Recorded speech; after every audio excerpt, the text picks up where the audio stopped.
Hello learners, my name is Bhagyalakshmi. Today we are going to learn about the chapter An Overview of Indian Economy. In this chapter, you will learn the state of Indian economy at the time of independence, which is resulted out of 200 years of British rule, the changes in the features of Indian economy after achieving independence, and the economic reforms. Now, first of all, we can understand what was the condition of Indian economy at the time of independence. India inherited the economy from the British, who were ruling this country for their gain. The British were never interested in the development of India or its citizens. Their aim was to exploit the resources of India and take away as much as possible to England. Even if the construction of railways was a positive contribution, it was mostly used to serve the British interest. And some of the important features of India at the time of independence was the decline of handicrafts industry, the production of cash crops, famines and food shortage, rise of intermediaries in agriculture.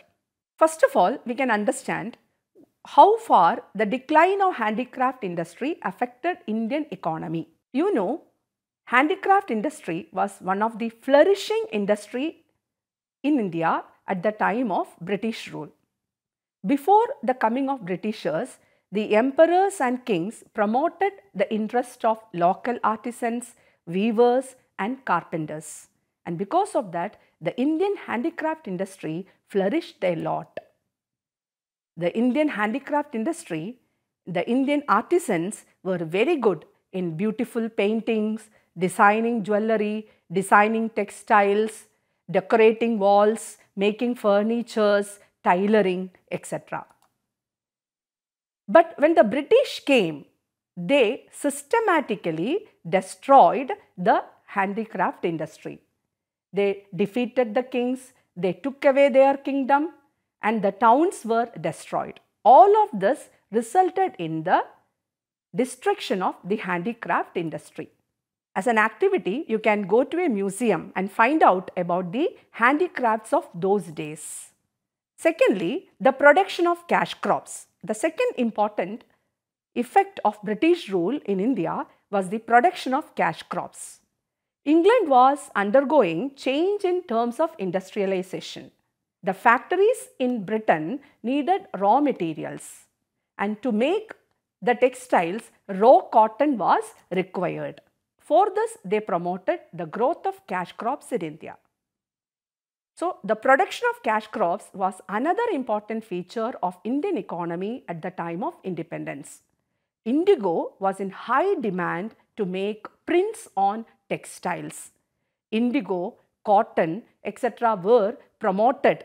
The farmers were forced to grow these cash crops for the benefit of the Britishers. Attracted by the money, the Indian farmers grew all these cash crops for the British, who supplied them to factories in England.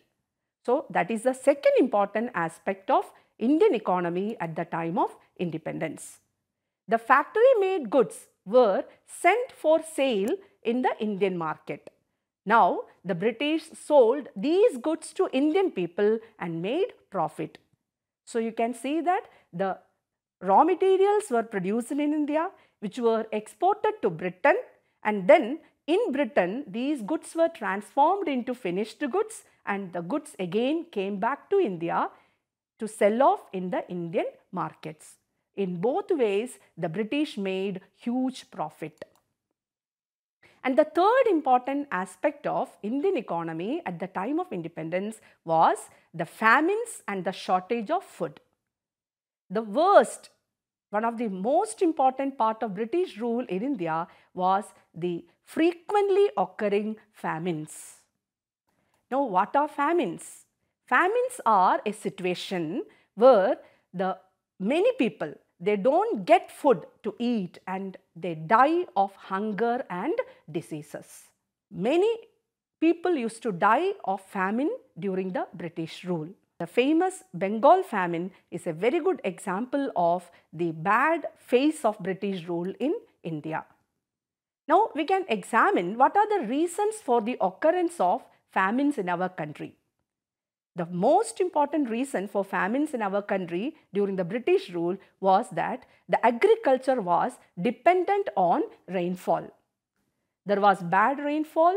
The bad rainfall upset the food grain production. The irrigation facilities were not available. So in short, the bad rainfall without irrigation facilities resulted in bad crops. So that was one of the reasons for the occurrence of famines. Another important reason for the occurrence of famines is that the British government kept on exporting food grains to its native country England and elsewhere, even if there was local need for these things. The food grains were in great demand in India, but these were not available in India. Why? The British used to export all these food grains to Britain and to other countries of Europe. That resulted in the shortage for food grains in India. Another important reason we can here again find out for the reason for famines was the British government was interested in earning revenue through the export of food grains to Britain and to other countries. So the policy of the British was the main reason for the frequently occurring famines of our country. Then the British were sending food from India to these countries where their soldiers were fighting to capture territories. This was also another reason for the frequently occurring famines in India.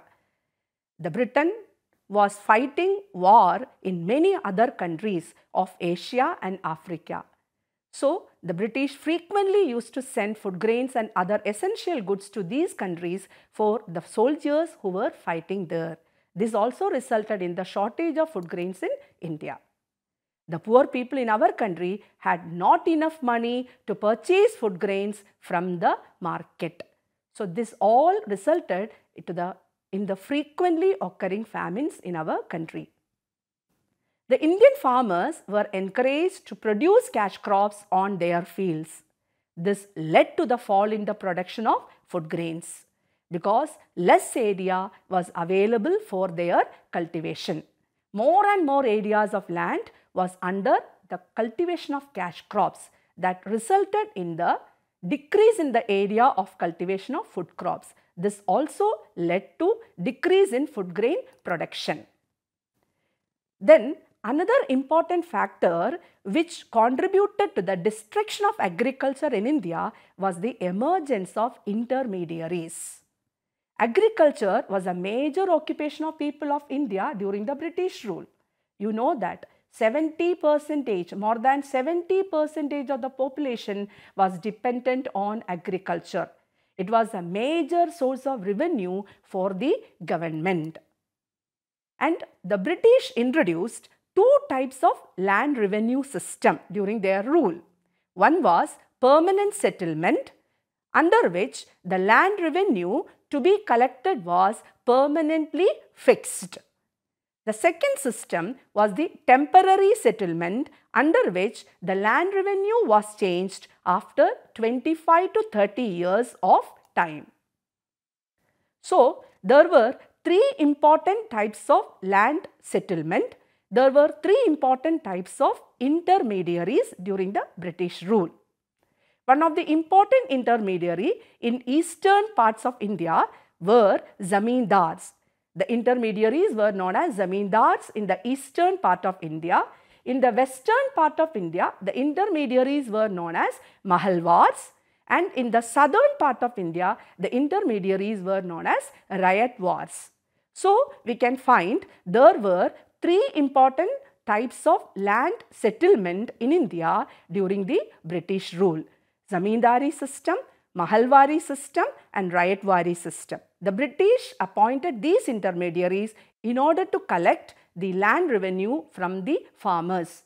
So we can see that there were zamindars, mahalwars and rayatwars. All of them were the intermediaries of land revenue collection during the British rule. You can find the pictures enclosed about zamindars. during the British rule. These intermediaries, they act between the British government and the common people. What was their job? Their job was to collect revenue in the form of rent, tax, etc. from the villagers, farmers and other households and submit that revenue with the government. During the British rule, the railways were introduced. One of the positive impact of British rule in India was the introduction of railway. The railways were first introduced by the British in the year 1853 between Bombay and Thane. Between 1850 and 1855, the first jute mill, the first cotton mill and the first coal mine, all of them were established. The British government also set up telecommunication, telegraph, post offices in the country. So, all of them you can point out as the positive impact of British rule in India. Now, we look on the changes in the features of Indian economy after independence. After independence, a new era began in the history of India after independence. Unlike the British government, the aim of the government of India was to take India towards the higher levels of development and achieve welfare for all its citizens. By the year 2010, the government of India has completed more than 60 years of governing India. Now, we can understand the Indian economy after independence through the points: the level of per capita income, the growth rate of per capita income, heavy population pressure, existence of poverty, dependence on agriculture, planning for development. Now, what is per capita income? Per capita income is the income per head of population. It is calculated by dividing the national income by population. Income of an individual is a major indicator of his or her standard of living. Per capita income gives the idea of income earned on an average by an individual in the economy in a year. It shows the standard of living of the people in the country. We can have a statistics of per capita income now. India's per capita income for the year 2009-10 was rupees 33,731. This comes out to be around rupees 2,811 per month. This per capita income of India is not only low but also growing very slowly. The growth rate of per capita income refers to growth rate of income over the different years. Now, why we want our income to increase every year? First of all, our wants are increasing as we grow over time. In order to satisfy the extra wants, we need more income. Secondly, another reason for earning more income is that the prices of goods that we buy in the market are also increasing. So, you may have to pay more money for the same goods and services you consume. We can see the table. In the year 2008-09, per capita income was 31,801. Again, in the year 2009-10, the per capita income increased to 33,731. That means there was a growth in the per capita income. The second aspect of Indian economy after independence is the heavy population pressure. Indian economy, you know, it's overpopulated. It is the second most populated country in the world. It has grown by more than 3 times in almost 60 years. At the time of independence in 1947, the population was 350 million. According to 2011 census, India's population stands at 1.21 billion. It is second only to China in the world and may even overtake China in future. Why we are worried about high population? That's a very important question to answer. Why? Because if there is more population, we require more food, more clothes and we need more income because our expenditure also increases very highly. We need to construct more houses. We need to construct more roads. We will have to construct more schools. We will have to construct more hospitals for providing health services. We can have a data regarding the population of India as per census 2011. Uttar Pradesh, the population has grown by 19%, Maharashtra 11.2%, and the total population of India is 121 million. We can compare it with the other countries. Brazil has the total population of 19.07 million, Mexico 11.2 million, whereas India is having 121 million. The fourth important aspect of Indian economy after independence is the existence of poverty. Not only that India is overpopulated, but also India is very much poor. Nearly 1/3 of world's poor live in our country. We can find children working in dabas, children working on the field. We can see slums in the towns and cities. We can find beggars on the streets. All this points out to the existence of poverty in the country. We can see the visuals of poverty in our country day-to-day basis. More than 30 crores of India's population suffer from poverty, which is about 27.5% of the total population. Out of this, more than 22 crores live in rural areas. The rest of them live in urban areas, that is in towns and cities. Now, we can understand the poverty situation in some of the states of our country. What is the percentage of poor in different states of India? Odisha is the state having the largest percentage of poor people, with 46% of the total population poor. Punjab is the state having the least poverty ratio, 8%. You can see state by state the percentage of poor people, statistics regarding the percentage of poor people in India. How does poverty occur? Poverty occurs due to, first of all, a person affected by poverty is either unemployed or earn very small amount of income from his or her current occupation, which is insufficient to fulfill his or her basic need. That means the foremost reason for poverty is unemployment. The second reason for poverty is that exploitation.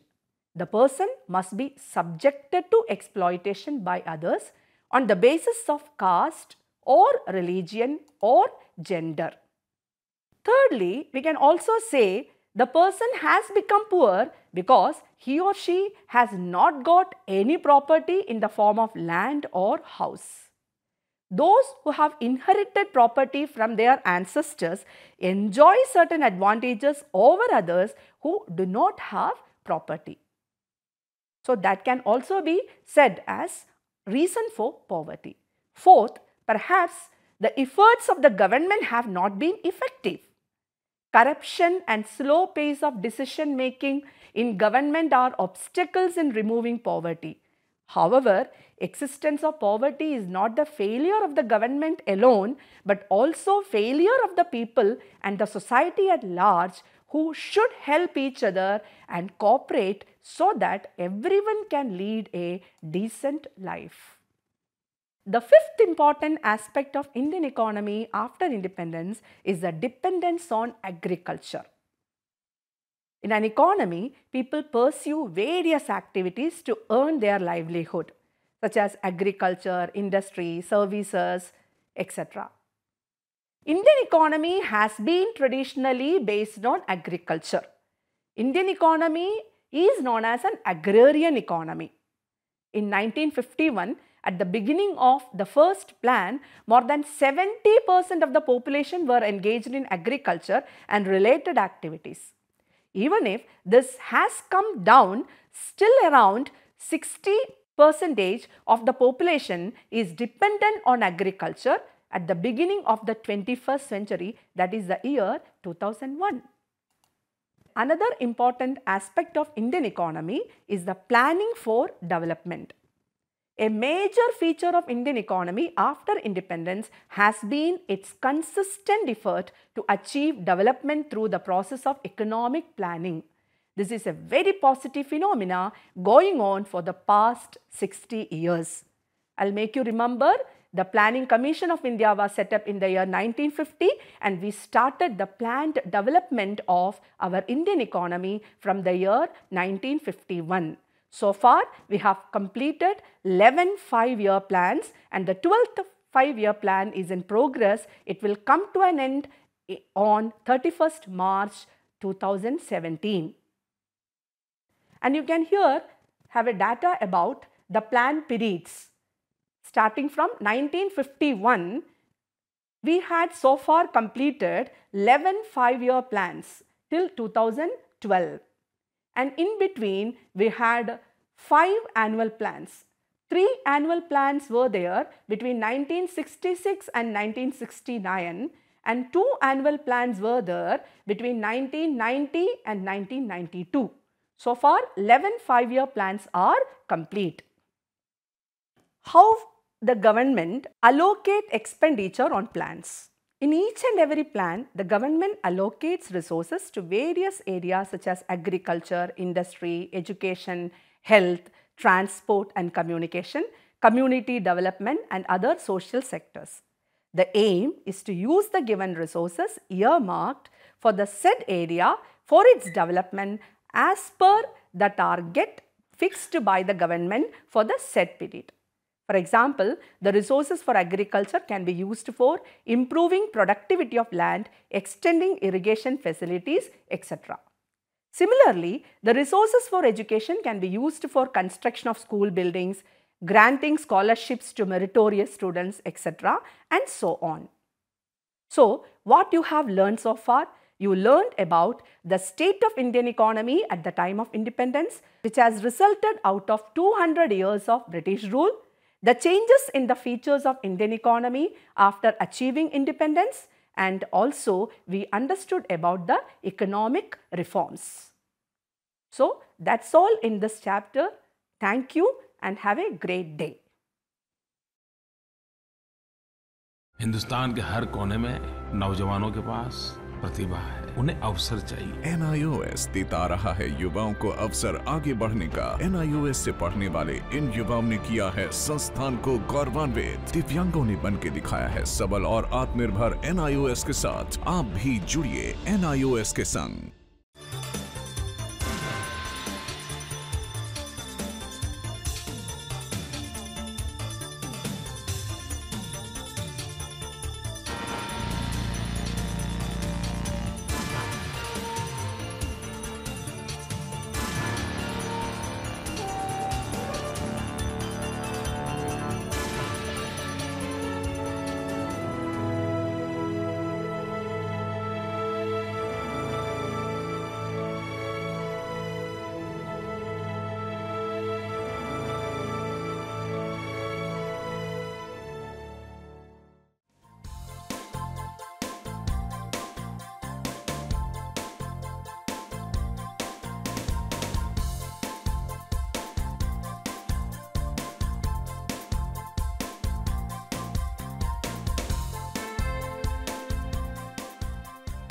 घर बैठे पाएं राष्ट्रीय मुक्त विद्यालय शिक्षा संस्थान यानी NIOS में एडमिशन, वो भी एकदम आसान तरीके से, जिससे शिक्षार्थियों को होगी समय और धन दोनों की बचत। NIOS से शिक्षा कभी भी कहीं भी।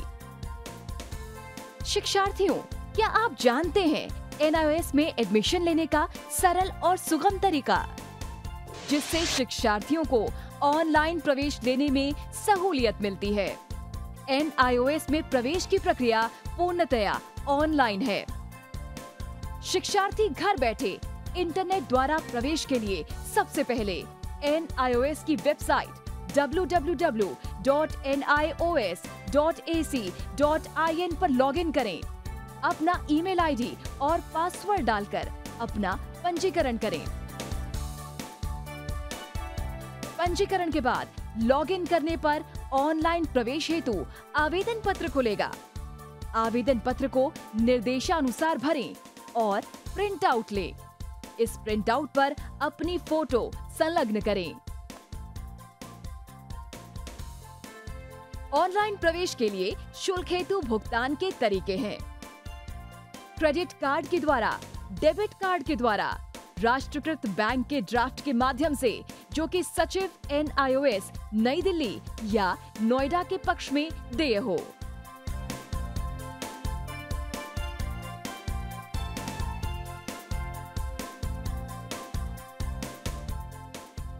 भरे हुए आवेदन पत्र के साथ साथ डिमांड ड्राफ्ट और संलग्न किए जाने वाले दस्तावेज हैं: जन्म रजिस्ट्रार के जिला कार्यालय से जारी जन्म प्रमाण पत्र की सत्यापित प्रति, जिसमें जन्म तिथि अंकित हो, पिछले विद्यालय से प्राप्त विद्यालय छोड़ने का प्रमाण पत्र, जिसमें आवेदक की जन्म तिथि लिखी हो। प्रवेश फॉर्म का प्रिंट आउट NIOS के संबद्ध क्षेत्रीय केंद्रों पर 10 दिनों में पहुंच जाना चाहिए, अन्यथा उचित दस्तावेज न लगे होने पर आवेदन फॉर्म रद्द किया जा सकता है। प्रवेश प्रक्रिया की पुष्टि होने के बाद शिक्षार्थियों को परिचय पत्र व अध्ययन सामग्री डाक द्वारा तुरंत पहुंचाई जाती है। ऑनलाइन प्रवेश एक बहुत ही सुगम और सुविधाजनक प्रवेश प्रणाली है। Online on time for safe and secure admission. Hindustan के हर कोने में नौजवानों के पास प्रतिभा है, उन्हें अवसर चाहिए। NIOS देता रहा है युवाओं को अवसर आगे बढ़ने का। NIOS से पढ़ने वाले इन युवाओं ने किया है संस्थान को गौरवान्वित। दिव्यांगों ने बन के दिखाया है सबल और आत्मनिर्भर। NIOS के साथ आप भी जुड़िए NIOS के संग।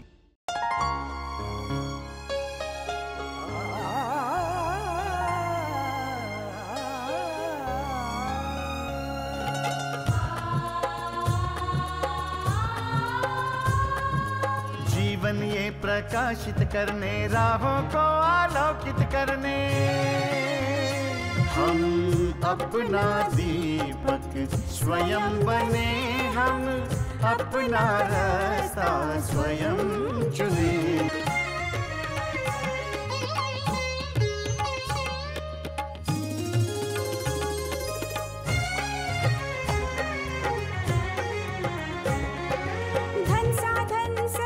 सीमा से विद्यालय जो मुक्त हो, संसाधन समय की सीमा से विद्यालय जो मुक्त हो। कभी पढ़े हम कहीं पढ़े, वे विषय की लोच से युक्त हो। मित्रों हम उठे और जागे,